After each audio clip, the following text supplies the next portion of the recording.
Welcome to Simon and Whiten, the podcast at the crossroads of media, business, and politics. I'm Christian Whiten, joined as always by co-host Mark Simon. Mark, please say hello. Hi, everybody.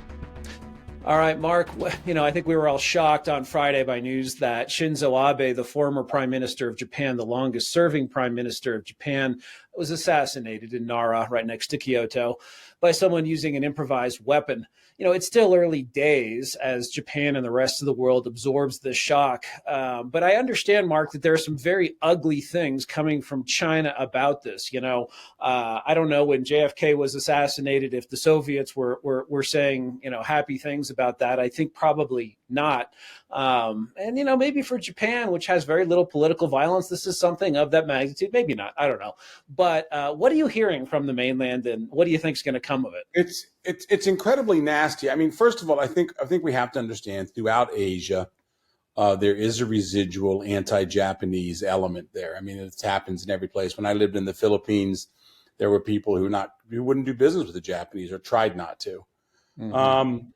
Southeast Asia, Southeast Asia around the Horn, Myanmar, and places like that. When I was in Myanmar a number of times, you heard anti-Japanese comments, from people a little bit older always, but not too harsh.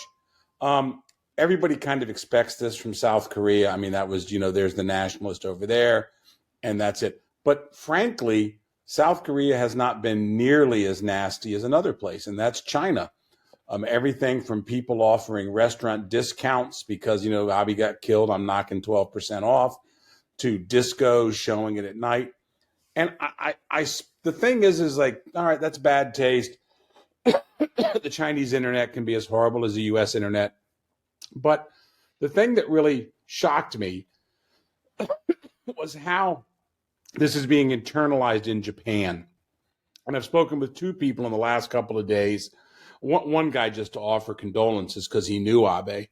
And they're generally kind of pissed in Japan. They're a little upset with this. I mean, the people are like, hey, you know what? This is out of bounds. And I think that, quite frankly, it will just further cement Abe's position of not being a real fan of the Chinese Communist Party. It's some nasty, nasty stuff. And, we all would like to say that, like, oh, well, the geopolitical strategy here and the geopolitical ramifications, long-term power politics, all that good stuff. Look, the guy was very popular, longest serving prime minister ever, left because of health reasons, did not have to leave, was under no real pressure to leave, and was assassinated in a brutal attack. And then the Chinese internet blows up, and I think people in Japan are going, okay, this is what you guys are. We now see what your true colors are. We see what you are as a nation and as a people, not just the Communist Party, who, by the way, came out late, but basically did the standard condolences and all that crap, you know what I'm saying, that came from them. But some very nasty behavior, and I think it has solidified in Japan, or helped solidify, I should say, an attitude that the Chinese basically are just on the other side of them. Right. You spent a lot of time in the Philippines. You lived a very long time in China, in Hong Kong. Certainly you've done a lot of business with Japanese. I'm just curious about, and it's early days, but looking down the road, do you think the CCP, the Chinese government, will actually try and tamp down some of this displays? I know they're always a little concerned that something that starts as not confronting the CCP. I mean, after all, Tiananmen, I believe, started over a funeral of someone who just wasn't quite as much of a hardliner, and that turned into protests. And that protest against Japan or sentiment against Japan can actually become, just like that, sentiment against the CCP. It can very quickly. Mm-hmm. I think if we start to see that happen, they will clamp down on it, but they've shown no inclination whatsoever to clamp down on it now. We have if you go back, oh my God, maybe more than 10 years, we had when they were in their first anti-Japanese fit and the Chinese clamped that down. They're bashing Toyotas and Hondas and everything. But really, I have not seen anything that would indicate the Chinese, and frankly, they didn't like Abe anyway. I mean, Xi Jinping considered Abe an adversary. There's no doubt about it. Mm-hmm. Putin didn't like him. Look, he was a strong leader who was trying to get rid of Title IX, not Title IX, Article 9. And, what did that mean? That meant that there'd be more trouble and more resistance for China. He was also a huge supporter of Taiwan. not Taiwan independence, but Taiwan. You have to remember the pictures of him eating Taiwanese pineapple. The Japanese have been moving significant military hardware down to their southernmost islands north of Taiwan. And they're not moving them there because they're worried about an invasion from Malaysia. So Right. and I think under Abe, I think the one thing that did switch in the U.S. relationship, people are always asking me, well, what does the U.S. do if China does something against Taiwan? I think the real question now is, what does Japan do, and how does the U.S. get dragged along with that? In other words, I think the Chinese have two people they have to worry about now: the U.S. and the Japanese. And the Japanese, let's call it like it is. They're not a huge military, but they're decent size, but they're incredibly technologically advanced, and they're very good. I mean, it is that Japanese, the same way they make cars, their military is incredibly solid. Right. I mean, you hear these stories of the U.S. Navy having collisions just from bad seamanship in recent years. And you haven't heard that from Japanese Navy. No, it's a smaller Navy. It is concentrated there. And they know those waters. They have a small submarine force. But quite frankly, look, if the Japanese started in with the Chinese, then Okinawa was brought into it right away. Yeah, Okinawa was brought into it. The U.S. is into it. Okay. And we do have a mutual defense treaty with Japan that is hair trigger. Okay. Yeah. It's not like, well, let's have a debate about that. It is intentionally a hair trigger thing where I quite frankly think that, you would see sink-pack fleet and you would see the U.S. Navy out there who has such close relations. It would be incredibly difficult to see arguments inside the NSC from the Ivy Leaguers against the Annapolis boys and even General Austin and those people. I think it would be hair trigger. So I think in many ways, Abe has, unfortunately, was unfortunately murdered, but now there's a hard marker down in Japanese politics now. Right. And just to close out the issue before we shift to the next, somewhat made of a martyr. And also people remember these things for a long time. I still remember. It's sort of been covered up and even denied. But Palestinians dancing in the streets on 9/11 and handing out candies to kids and things like that. And everyone pretends like it doesn't happen. But, 21 years later, plus I remember it. We'll see. Most people do remember these things. It's a formative. It's something like what people are like, whoa, I can't believe they're so nasty. It's also an easy one for the Japanese people to be revolted by this because it's revolting behavior, and you can be revolted without a price. I would say the only other thing I would say is we have started to move into what I call Lee Harvey Oswald territory about this murderer. Everybody's asking, how did he get this? How did he get that? I mean, basically we're going to have the Japanese versions of Alex Jones on this from the right for a long, long time, because you'll never be able to satisfy. How did he get so close? Right. Where was the security? Why were they stepped back? Why did he go to Nara? All these questions are already coming out from the conspiracy crowd, which everybody looks for conspiracy. I look for incompetence in terms of his security detail, and in terms there seem to be a lot. And also, let's face it, there's really never been much of a threat to Japanese politicians. It's just never been much of a threat.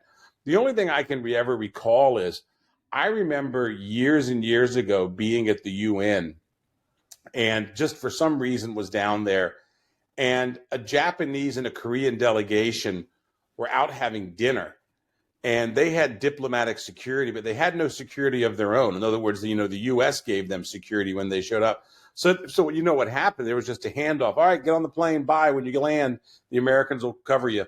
In other words, they're not that worried about this stuff. They don't have a huge threat. And, it's everything from tales of the emperor going around with a 2-car caravan, a 2-car convoy, just the emperor and like a Mitsubishi behind him with some bodyguards. It's not a society that worries about these things. Right. Well, it's unfortunate that seems like it may be changing. Shifting to other business now from that very big news, which I'm sure we'll come back to in future episodes. But Bloomberg reports that Credit Suisse is cutting more than 24 what they call frontline jobs at the investment bank in Asia as it grapples with losses and a weakening outlook in the global economy. They didn't in the story say specifically which offices, which practices would be hit. The move comes in addition, though, to previous cuts in the firm's China practice. Mark, we talk a lot about recession in the USA. I think we're in one. We talk about one in Europe. I think that's inevitable if you look at energy prices and the general situation there. But should we be worried about North Asia? I mean, not just Japan, which has had a slowing economy recently and a currency that's doing something very strange, but should we be worried about Taiwan and the rest of East Asia? Yes. Look, what's to me, and it's a big picture thing, what's driving everything is demographics. I mean, this all of Northeast Asia is shrinking. You know, we've already hit the point in Japan, Korea, and Taiwan, I'm almost certain, have all started either flat or declining. In other words, there's just no population growth. China, I've always believed that the worm turned, a couple of years ago. I don't know how bad it's turned, whether it's, Yes. we're losing 40,000 people a year or 200,000. I don't know. But when that happens, you just don't have as many customers. You don't have as many anything. Demand starts sliding. And I think, this from your experience and, is that, once demand starts going a certain way, business generally chases it. In other words, once there's fewer customers, business starts chasing it. There's a great study years ago, and it talked about house painting. And it was somewhere, I can't remember where it was in the US. And it was basically about how when the economy went bad, the first thing people really stopped doing was painting their houses. In other words, okay, it can wait a year, it can wait a year, it can wait a year. So essentially, you saw this explosion in, Kristen and Mark Painting Company and all these other painting companies, going after it. But then you saw this massive price cut, you know what I'm saying? And then the layoffs, because at the end of the day, the Mark and Kristen Painting Company, if it has to be the Mark and Kristen Painting Company with Chase bringing us water, your son, and my son James holding the ladder, that's what it'll be. So, you're laying people off. My point about North Asia is I think their export engines are still probably okay. I mean, I think the Japanese are going to keep exporting stuff. I think the Chinese will somewhat keep exporting things. They'll be okay. It won't be a drastic drop.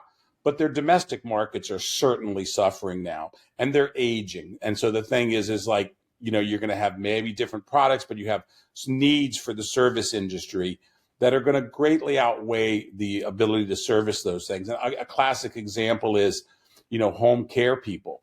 Home care in Japan is turning into a real political issue because people can't get people to come in and take care of them. And so, you don't have them that, you go to, somebody told me if you go to some healthcare places now, old age homes, 2/3 of the staff is foreigners now. And I've heard that. So the point being is they're bringing these people in, but not fast enough. Nobody really wants to relocate to China. That's for sure. Some people will go to Japan, right. But overall, I think it's quite bad. I got one thing on the CFSB and the investment banks. It's early, but I think we're starting to see the trend with China, where the Chinese banks are going to be the preferred CCP option for the business. In other words, if you're Credit Suisse, Goldman Sachs, somebody else, you were leading these deals in the past, I think you're basically going to be a major part of the deals. There's no doubt about that. But you are no longer going to be the leaders. And that's a political directive. In other words, they want to build the abilities of Chinese domestic investment banks, and that's who's going to get the business. As for wealth management and things like that, I try to keep an eye on that. I think that's going to continue to be okay. But again, you're going to have a situation where basically they're keeping a real close eye on what these rich people have. They're watching the money flows. And the question is going to be, quite frankly, are they going to be able to sustain the business and offer the things that they can? CFSB was famous for having Swiss accounts, Singaporean accounts, Isle of Jersey, you name it, Isle of Man, wherever. Are they going to be able to offer those products? And if they can't offer those products, well, why do business with them? Just do business with Hangzhou Central or whatever your other bank is. Yeah, it's, I wonder, so China, for a variety of reasons, slowing down, including their self-inflicted wounds from still having effectively a zero COVID strategy. Yeah. Japan, rising prices, rising taxes, not as much inflation as in the US or Europe, but significant. They have a currency it's unbelievable. I mean, tempted to go out and stockpile yen right now because you can get 135 for $1. And Taiwan, this leads nicely into our next story, but also also a slowing economy. The question, though, is, Southeast Asia, and I'm sort of a perpetual optimist, even though sometimes excessively so, because performance doesn't meet expectations, that you have growing populations, you have younger populations, you have less, they'll still do the lip service on climate change and the need for this and that, but they're not going to shoot themselves in the foot on energy prices the way we are witnessing in Europe and unfortunately partly in the United States today. Do you think this is a moment for Southeast Asia or what? I actually think on the consumer side, it's been a moment for Southeast Asia for the last 10 years where, look, Procter and Gamble and all these big guys, Unilever, they know their markets and they've seen a declining market in China. Of course, people's incomes have been expanded. So maybe they're buying Ben and Jerry's instead of the cheap ice cream, but maybe not Ben and Jerry's or something else. But the real issue is going to be, look, in the Philippines, you've still got, it's, 2.5, 2.6 population growth. Indonesia, the same way. These are large countries, you know what I'm saying? And they're continuing to grow. Malaysia's continuing to grow. Singapore is continuing to grow through immigration mostly. Papua New Guinea, Australia is still growing, you know what I'm saying, through immigration, and birth rates are down there are not that horrible. Thailand's continuing to grow, not as rapidly, but it's continuing to grow a little bit. And Vietnam is still in the growth cycle, probably not for much longer, because their birth rate's dropping pretty rapidly. But, Southeast Asia, yeah, Burma, places like that, Myanmar, give it. I mean, if you're looking for a play and somebody says North Asia or South Asia, consumer wise, I look at Southeast Asia. Right. I would also say that the other thing that has Southeast Asia does have going for it is I don't think they're going to be spending a lot of money on weapons. You know what I'm saying? So in other words, the government, that's interesting. The government's going to be spending more on infrastructure. Weapons cost a lot of money, as the Soviets learned. You know what I'm saying? As we're all about to learn, thanks to Ukraine, when people start having to restockpile things. You know what I'm saying? Yes.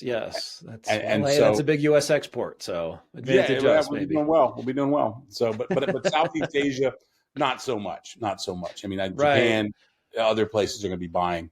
Well, here's the Taiwan story I mentioned. I mean, we've heard so much over the last 2.5 years about how there's been a shortage of semiconductors.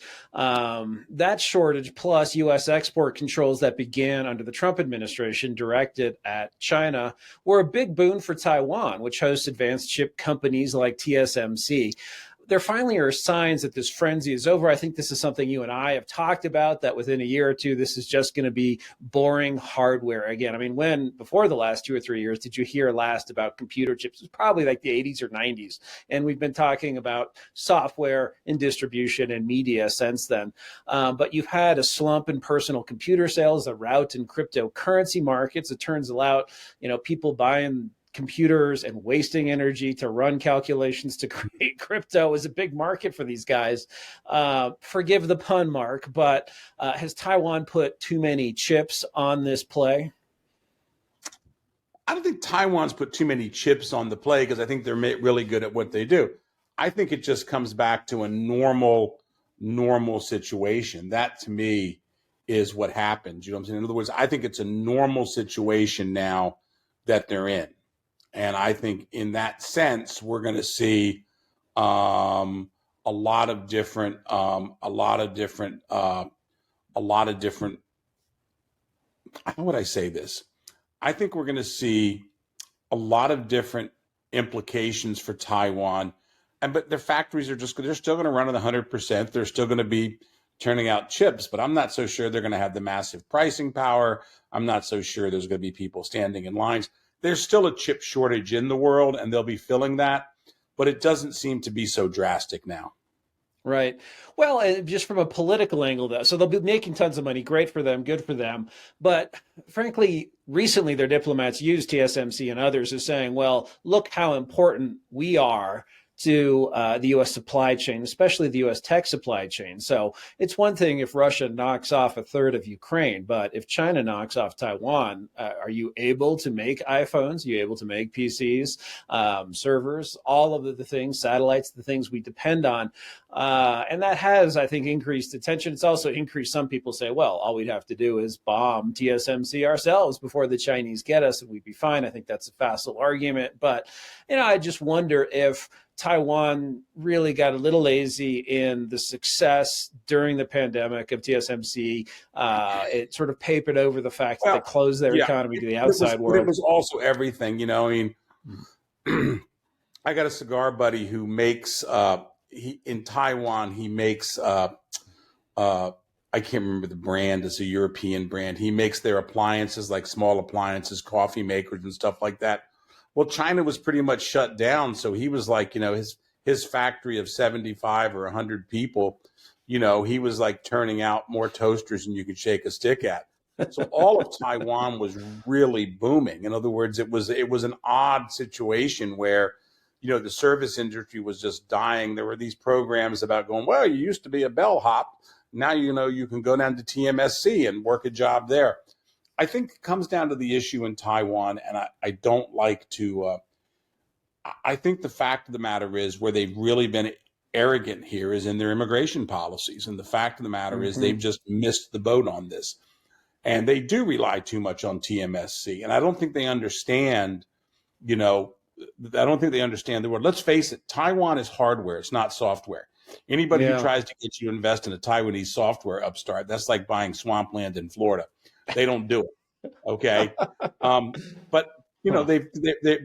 it's still this amazing situation where, like, in 2021, I'd come through the halls, and, like, the Taiwanese health workers would be all over you, but over to your right would be like 200 Vietnamese also getting the test, coming into work at the factories. Now those guys still managed to come in, but I have not doubts about Taiwan, but Taiwan, to me, they missed the boat. They think the semiconductors are everything, and their other industries have been fully utilized. But I am not a believer that it's going to fall apart there. But I do think, boy, I'll tell you, they had so many opportunities here to do this, and now look at them. They're actually doing a pretty good job. They're down to 3-day quarantine, which is really nothing. You come in there, spend a couple of days, recover from jet lag, and then you're on your way. But and I don't think it's going to change, by the way. I think politically, because of all the new strains coming in, they'll keep it like that. Yeah. Well, it'll be interesting to watch what goes on. You mentioned Myanmar previously. I think you've actually been there. This country is also called Burma by some. They hosted a big confab recently. Foreign ministers from China and 5 Mekong Delta countries discussed economic cooperation in the Myanmar tourist destination of, is it Bagan? Bagan? I've never been there. It's a beautiful place. Is it? Okay. I want to Beautiful. go, but I think there's Yeah, sort of the remnants of a war going on or something. Anyway, first okay. multilateral ministerial meeting held in the country since last year's military takeover. And this is news because, Myanmar has been shunned not only by the West for human rights violations in the military takeover, they even got a slap on the wrist from ASEAN, which, is unusual for that body. I don't know. Is it possible that Myanmar is back to just being an emerging market that has some political risk, or is this still really a no-go zone until the conflict it's an emerging is over? market. The problem is it's not an emerging market for the West because of all the human rights violations and all the problems. But the Chinese are throwing shitloads of money in there. Excuse me. The Thais are all over the damn place. The Hong Kong Chinese are building factories. The Taiwanese are down there. Everybody's there. I mean, it's a growing economy.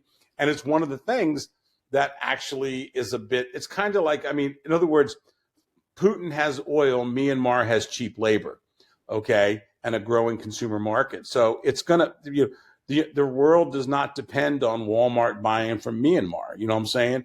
There's enough active action out there for them to supply a lot of different places.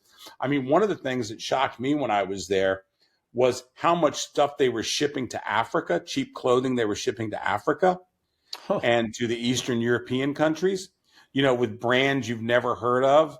And, they just turn it out. It is a country that it's hard to get a fathom of how it's growing. But, the fact of the matter is that people are employed. They haven't done anything stupid like Sri Lanka. But it's still a brutal regime. They lock you up if they don't like you, no matter who you are. I got the boot out of there, just so you know. 2014, last time there, out. You know what I'm saying? They found out I was with Jimmy, and somebody dropped a dime. We know it was probably the Chinese. because they thought we were trying to do media down there. But it's one of these things that I've always watched it. I've always thought it was got as a good thing, and it does have still a pretty decent tourism market. From the Europe from when it opens back up, the Europeans. Bagan is beautiful. It's a beautiful country. And can I tell you something about how you die in Burma? I'll call it Burma. How you die in Myanmar? Oh, Here's how? how you die in Myanmar. You're walking along a trail. Okay, you slip in oil that's bubbled to the top. You hook your foot on teak wood, the vine of a teak wood thing. Your head comes crashing down, and it hits jade or gold, and you die that way. I mean, this country is just it's almost cursed with Wow. just natural wealth. The ocean, the waters are wide, the fields are full. You know what I'm saying? It is there, and the people are basically uneducated. One of the things that drove me crazy down there was people going like, "Well, everybody here speaks English." No, they don't. They stopped schooling with people at like the 6th grade, the 7th grade. And Interesting. it's incredibly oppressive against religions and things like that. But Hmm. is it growing? Yes, because there's a myth out there that like if we haven't put our imprimatur on it, then it's not there. I think it will be there. I think it will grow, but we'll just have to see. So they moved the cap. They sort of built. It's like a Brasilia thing where they just built a capital out of nothing. Is it Napidia, something like that? A Not be decade ago. not be So not be done. yeah, Yeah, oh yeah. yeah. It's a But funny it's the thing business about it is capital like, still Yangon. oh yeah, Yangon is where everybody wants to be. I mean, that's where everybody is. No, they Mhm. built that capital up there, and I swear to God, this is true. I was told this multiple times. They built it up there because they were worried about an American invasion. I am not kidding you. So they moved it up into the middle of the country. By the way, they moved it into as a friend of mine was with us down there, a military guy. He said, "Yeah, congratulations, you moved it into the one place that not a jungle, not waterways, not where it's fight, but in basically open fields where U.S. tanks would just have a great, for 7 months a year, it's dry and U.S. tanks, M1 tanks would like go through that place like hot knife through butter."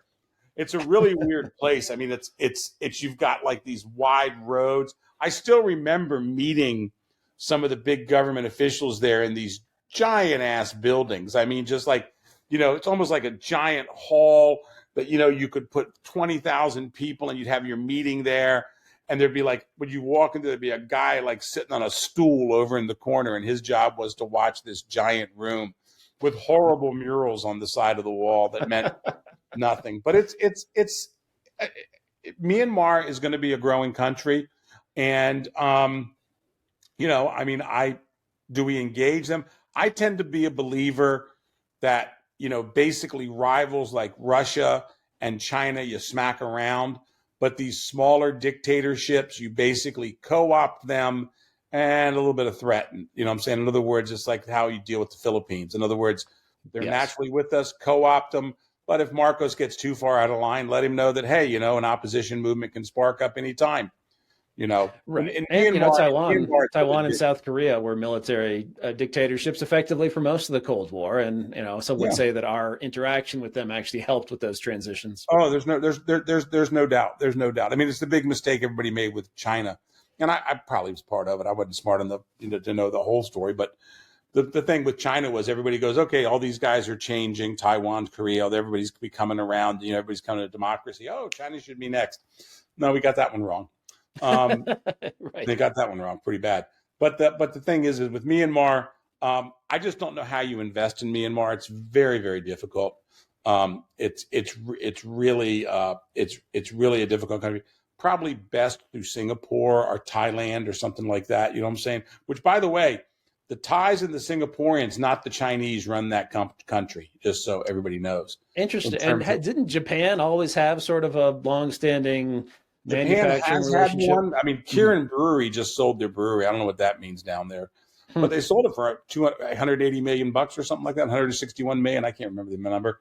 But the fact of the matter is, it is an incredibly look. It's a growing country. and it's got cheap labor. Everybody's going there. I mean, and they're good workers too. That's the other thing too. Not everybody's always good workers, just so you know. I mean, you don't always get the best workers in the world in certain places. In Yangon and in Myanmar, young people want to do things.